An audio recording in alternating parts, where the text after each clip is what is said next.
बिस्मिल्लाहिर्रहमानिर्रहीम। अस्सलाम वालेकुम नाज़रीन।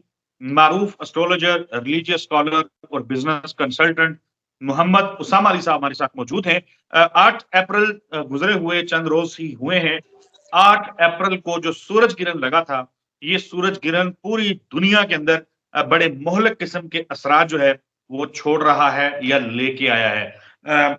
माजी में भी उसामा अली साहब ने हमें बताया था कि सूरज ग्रहण आए या चांद ग्रहण आए, इसके पॉजिटिव और नेगेटिव इम्पैक्ट्स होते हैं। लेकिन ये सूरज ग्रहण खतरनाक क्यों है जो गुजरा है, और अभी आने वाले दिनों के अंदर ये मजीद क्या क्या चीजें जो है वो करवाएगा लोगों से, ममालिक से, हम सब से। इस पे हमने बात करनी है। उसामा साहब, अस्सलाम वालेकुम सर, कैसे हैं आप? खैरियत से हैं? जी वालेकुम अस्सलाम। मैं खैरियत से हूँ, आप सुनाएं क्या हाल है? मैं ठीक ठाक सर, अल्हम्दुलिल्लाह, अल्लाह ताला का बड़ा करम है। सर, ये सूरज ग्रहण के जो इम्पैक्ट्स आने थे आगे, ये बात ठीक समझी जाए या इस सूरज ग्रहण के असरात अब आने हैं अभी, और किस किस्म के इम्पैक्ट हो सकते हैं और क्यों होंगे? एस्ट्रोलॉजिकली अगर बात की जाए तो क्यों मोहलिक असरात इसके होते हैं और अब हो सकते हैं? बिस्मिल्लाहिर्रहमानिर्रहीम। अल्लाहुम्मा सल्लि अला मुहम्मद व अला आले मोहम्मद। एक तो ये सबके लिए गुजारिश है कि ये जब दरूद पढ़ा जाए तो सारे पढ़ लिया करें। अंदर ही अंदर का काम नहीं, इतनी शर्माने की बात नहीं है। अल्लाह ताला फरमाते हैं, मैं और मेरे फरिश्ते भी पढ़ते हैं, ऐ मोमिनो तुम भी पढ़ो। ये वाहिद अमल है जो मुश्तरक है, जो अल्लाह ताला और फरिश्तों का इन्फिनिटी का है, गैर लामहदूद का है, इसकी और कोई देखें वो नहीं है। और देखें, हर वीडियो के शुरू में जब भी हम बात कर रहे होते हैं, ये पढ़ा जाता है। हाँ और जी। इस वीडियो के सदके अगर 12,000, 15,000, 20,000, 5,000, 7,000 लोग जो हैं वो ये दरूद पाक पढ़ लेंगे, तो हम 7-8,000 लोगों का कितना फायदा हो जाएगा सबका। जी, सबका सबका। और देखिए, इनको ये इस पे भी किसी दिन बात चले पराए में आपको मैं कर दूं कि ये लोगों को ना आज तक इसकी समझ नहीं आई कि ये अल्लाहुम्मा सल्ले अला मोहम्मद व आले मोहम्मद का चक्कर क्या है। सल्ले, ये इन्होंने रहमत कर दिया। अरबी का वर्ड रहमत, अलहदा से रहमत इस्तेमाल होता है कुरान में। तो सल्ले का मतलब रहमत नहीं है भाई, इसका मतलब है खोल। ए अल्लाह तू खोल मोहम्मद और उसकी आल के मज़ाहिर मेरे सामने खोल, मैं इम्प्रेस हूँ। आप लोगों को पता है, तुम में से कोई शख्स उस वक्त तक मोमिन नहीं हो सकता जब तक अल्लाह और उसके रसूल की मोहब्बत तमाम लोगों से बढ़ ना जाए। वो मोहब्बत कैसे पैदा होगी? मैस्मराइज हो जाएंगे। जब आप बार बार कहेंगे ना, मज़ाहिर मोहम्मद खोल मेरे सामने खोल, तो मोजात होने लगेंगे, आपका मोहब्बत बढ़ेगी, आपके काम होने लगेंगे, आप अपने जिंदगी में मौजे देखेंगे, करम देखेंगे। उस करम से आपकी ना एक अटैचमेंट ऐसी पैदा होगी कि आपको लगेगा कि मेरा नबी बस सब कुछ है। हाँ। आपको ये जब फील आएगी ना, तो आप दुनिया का आसरा छोड़ने लगेंगे, मादे की तरफ तवज्जो नहीं देंगे, चौधरी मिनिस्टर बड़ी बलाएं सब खत्म। आप कहेंगे बस मेरा नबी। वो जो मोहब्बत की वही तो मंजिल है। कोई मोमिन नहीं हो सकता जब तक ये दरूद आपको उस मोहब्बत की मेराज तक ले जाएगा। इसलिए है ये, और इसीलिए सबसे बड़ी इंस्पिरेशन है। और ये जो वक्त आ गया है, इसमें क्यों कहा गया था कि सुबह शाम बलाएं उतरेंगी? बस दरूद ही सिर्फ एक वाहिद आपके पास वो सहारा। अल्लाह ताला फरमाते हैं, जो हदीस कुदसी है, कि जब कोई दरूद पढ़ता है तो अल्लाह की रहमत जो है वो 10 कदम आती है। 10 रहमतें, 10 का फिगर यूज हुआ है। आप दिन में देखें कितनी रहमत को आप समझते ही नहीं है। रहमत का मतलब है किसी साइल के सवाल पे जो देने की इस वो जो पैदा होती है उसको कहते हैं रहमत। जो जज्बा पैदा होता है उसको कहते हैं रहमत। साइल के हाजतमंद की हाजत को देख के जो जज्बा पैदा होता है उसको कहते हैं रहमत। यानी कि जब आप दरूद पढ़ेंगे तो जो हाजत होगी वो पूरी होगी। इसीलिए इसको दुआओं के शुरू और आखिर में लगवाया जाता है, ताकि बेशक। आपकी ये अल्लाह ताला की शान को गवारा नहीं कि वो एक बात आपकी मान ले और एक ना माने। इसलिए इसका पैकेज है, आगे पीछे अव्वल आखिर में लगा के भाई वो मांग लो उस उससे। तो ये असल में इसकी मिथोलॉजी है। बहरहाल असल उसकी तरफ आए, ये बड़ा वैसे भी बलाएं आफतों की बात हो रही है तो जरूरी है कि हाँ, लेकिन चलते फिरते दरूद नहीं, पूरे एहतमाम से बैठ के बड़े अदब से इसको आम चीज ना समझा जाए, क्योंकि ये खुदा अल्लाह ताला और उनके फरिश्तों का समझ लें अमल, तो इसको इसमें इतना इजी ना लें। ये आपने किसी उसामा वली भाई पीर फकीर का नहीं बात है। की है, चलते फिरते वाली बात की है, तो चलते फिरते आप उस सूरत में पढ़ सकते हैं जब आपके पास, यानी आप चल फिर रहे हैं तो पढ़ना है तभी। वैसे एहतमाम से पढ़ें, ट्रैवल कर रहे हैं, पढ़ें, अगर हाँ कोई नहीं, काम करते इसमें हुए साथ इस तरीके से नहीं, इसकी एक ना जितनी जैसे आप चलते फिरते नमाज पढ़ सकते हैं, नहीं पढ़ सकते, चलते, बिल्कुल ठीक है। हाँ जी, ये आप इसको असल में आप इसकी अहमियत को नहीं समझते। सब कुछ है ये। नबी पाक सल्लल्लाहु अलैहि वसल्लम से पूछा गया, या रसूलुल्लाह एक हिस्सा दरूद, 3 हिस्से दुआ मांग लिया करूं बेहतर, 2 हिस्से, फिर आपने कहा बहुत अच्छा, 3 हिस्से होगा बेहतरीन, उन्होंने कहा 4 ही दरूद पढ़ लूं दुआ में, तो उन्होंने कहा सबसे बेहतरीन। तो कहानी इतनी है, इसको इजी ना लें और इस पे बड़े एहतमाम से, ये चलते फिरते अच्छा, का काम नहीं है। अब आ जाए कि जो आफात की आप बात कर रहे थे, ये जो उसकी इको मॉडल से मैं आपको समझा देता हूँ।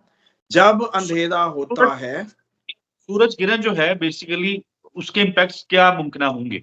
मैं वही बता रहा हूँ, मेरी मेमोरी में है आपका क्वेश्चन। ये जब अंधेरा हुआ, चिड़ी को लगा घर चल भाई, वो घर गई। चींटी को लगा अपना काम कर, वापस। जितना आपका इको मॉडल था, जरिंद परिंद जानवर सब, उन्होंने धोखा खाया,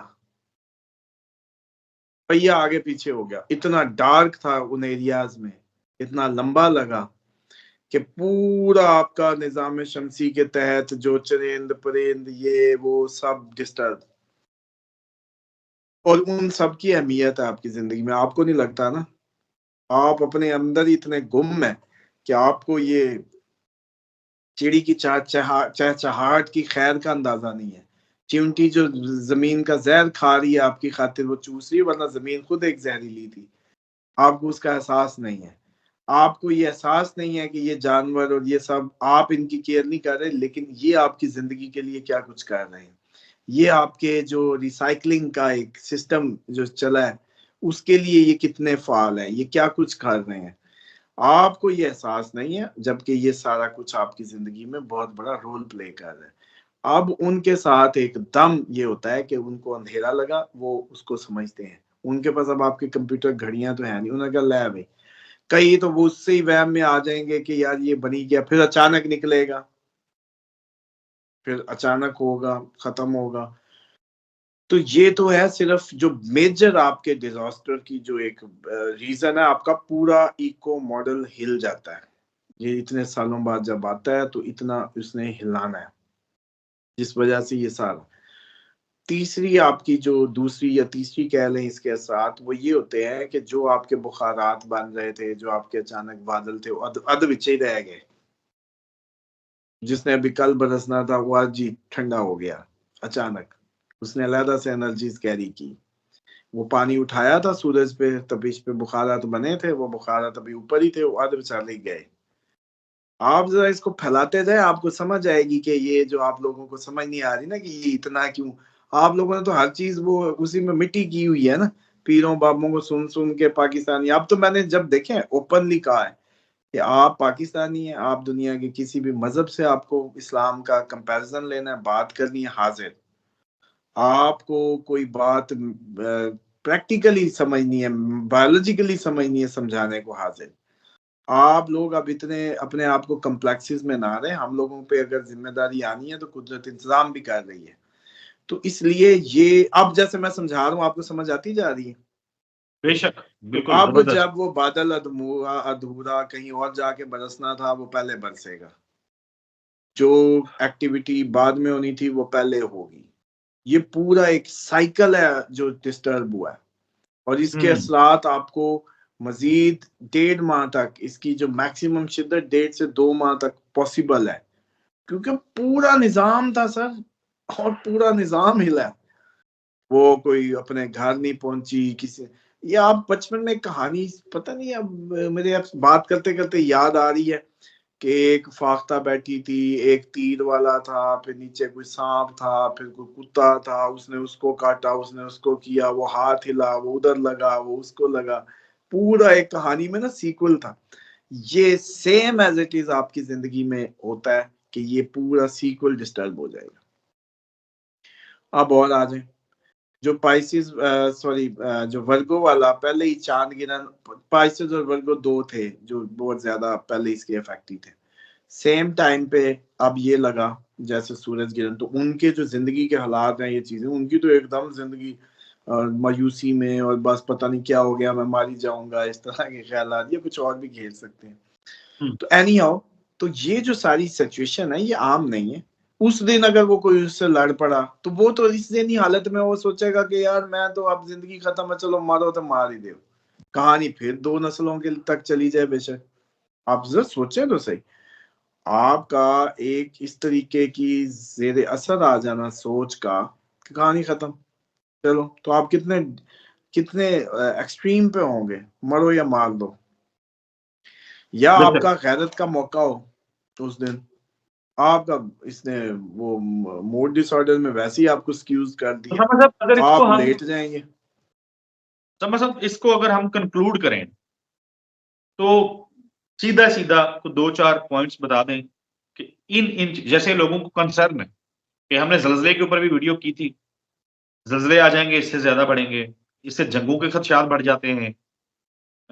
वैसे तो समझ आने के लिए तो काफी ये जो बात आपने बता दी है कि जब पूरा इकोसिस्टम जो है वो डिस्टर्ब हो गया है, तो जहाँ पे कोई पाइसेस या वर्गो वाला ज़हन वाला फैसला साज़ बैठा होगा, उसका तो दिमाग खराब ही रहेगा। तो 100 बंदे ने अगर मैसेज कर दिया ना आपके इस वीडियो पे, 100 बंदे ने, तो अगली मैं 5 वीडियो बनाऊंगा इंसान की मेड पे। सिर्फ 5 वीडियो इंसान की मेड पे होंगे। जिस दिन इनको अपनी मेड समझ आ गई उस दिन हमारी सारी कहानियां समझ आया करेंगी। सबसे पहले आपको पता ही नहीं आप हैं क्या और बने कैसे हैं और आपने करना क्या और आपकी जो कैपेसिटी है वो क्या है। 100 मैसेज अगर इसके नीचे लोगों ने कमेंट कर दिए, 1 2 3 करके करें, हम इस पे बात करेंगे। असल बात पे आए सर, कि जो 2 फरीकैन में बड़ी हुई तनाज़ा है वो शूट करेगा। हुँ, वो आपने देख लिया कि ये जो अब सींग और तेज हो गए। इसने करना क्या होता है कि 2 मिसअंडरस्टैंडिंग्स में ज़हनी हालत की आपकी तब्दीली। सबसे पहली, आप हुँ, किसी से जैसे कहते हैं ना, आप सबसे ज़्यादा अच्छे पता है कब होते हैं? जिस वक़्त में आपका ब्लड प्रेशर इंतहाई नॉर्मल होता है, आपको कोई बर्डन नहीं होता, कोई स्ट्रेस नहीं होता, कोई आउटर प्रेशर नहीं होता, उस दिन आप बड़े फ्रेंडली हुए होते हैं। उस दिन आप अपना रवैया नोट करें, आप जो है ना लोगों को इग्नोर कर देते हैं। कोई पहले पढ़ जाता था, आप कहना चल आज कुछ नहीं कहता, छोड़ो परे। लेकिन जब ये असरात आप कैरी कर रहे होंगे, आप स्ट्रेस्ड होंगे, आपकी हालत, आप तो माफ ही नहीं करेंगे। अब अगर कोई रौला पहले ही पड़ा हुआ तो वो शिद्दत इख्तियार कर जाएगा, कत्ल ज्यादा होंगे, अनरेस्ट ज्यादा होगा, ब्लडशेड मजीद होगा। अमेरिका के लिए स्पेशल लगा है, देखिएगा उधर सारी सूरत हाल। अभी ये आपने देखी जो ये सारे मामला अमेरिका में शुरू हुए, जल्जले मामला, अभी अनरेस्ट, अभी ब्लड शेड है, अभी और बड़ा कुछ है। अभी हुँ, तो ये लगा ही इस दफा उनके लिए जैसे, ये जैसे स्पेशली, तो इसलिए इसमें आम सी बात है आपकी ज़हनी हालत का बदल जाना और वो एक्सट्रीम पे बदल जाना। उसके दो भी, मतलब हर 12 में पॉसिबिलिटी 100 बंदे में लगा लें तो 12 स्टारों की 12 दफा बन जाएगी, मिसाल दे रहा हूँ, या कुछ की बिल्कुल ज्यादा ठीक, बना लें, जो भी कर लें, तो बहरहाल वो भी अगर 2 बंदे भी हर 6 के अंदर फटे वाले हो गए तो क्या बनेगा, या बिल्कुल उनकी एग्रीमेंट्स, उनकी डील्स। अच्छा, फिर अब ये 2 हैं कौन? पाइसेस उस्ताद है, वर्गो बिजनेसमैन है। एक बिजनेस मार्केटिंग आपकी उसका है, दूसरा उस्ताद है, गुरु है, आखिरी मतलब उसका वो है रूहानियत। ये 2 मेजर रोल प्ले कर रहे हैं माशरे में कहीं ना कहीं आपके। ये दोनों डिप्रेस हो गए, तो चौक हो गया सिस्टम, इन्होंने फैसले गलत लिए, इन्होंने मामला ट्रिगर कर दिए, तो ये पूरा सीक्वेंस फैलेगा, ये नजर आएगा मजीद आपको अपकमिंग दिनों में और नजर आएगा। ये एहतजाज बिल्कुल क्यों बढ़ गए, ये सरकारी मुलाजमों के लिए ड्यूटियां सख्त होने की लगी हैं। बिल्कुल ठीक उसामा साहब, बड़ी तफ़सील के साथ आपने इम्पैक्ट्स, पॉसिबल इम्पैक्ट्स जो हैं वो बता दिए हैं इस वीडियो के अंदर, और मेरा ख़्याल है कि नाज़रीन को शायद पहली दफ़ा ये समझ भी आया होगा, मुझे भी आया कि सूरज ग्रहण जब लगता है तो क्या-क्या चेंजेज़ आते हैं ओवरऑल और किस तरीके से आते हैं। हमने चूंटी से लेके और फिर ज़लज़लों तक का तज़किरा जो है बड़ी तफ़सील के साथ आपने इसमें बताया है नाज़रीन के लिए, और अगर इस वीडियो के तवज्जुह से समझ आ जाए तो ये भी बड़ी बात है और हमारी कामयाबी है। उसामा साहब बहुत शुक्रिया सर। नाज़रीन, नंबर उसामा साहब का स्क्रीन पे चलता रहा है। आपकी क्वेरीज़, आपके सवालात जो आप जानना चाहते हैं, पूछना चाहते हैं अपनी ज़िंदगी से मुतल्लिक, उसके लिए आप व्हाट्सएप पे इनके साथ राब्ता कर सकते हैं। हमें अपनी दुआओं के अंदर याद रखिएगा। इंशाल्लाह अगली वीडियो में नए टॉपिक के साथ आपसे मुलाकात होगी। तब तक के लिए अल्लाह हाफिज।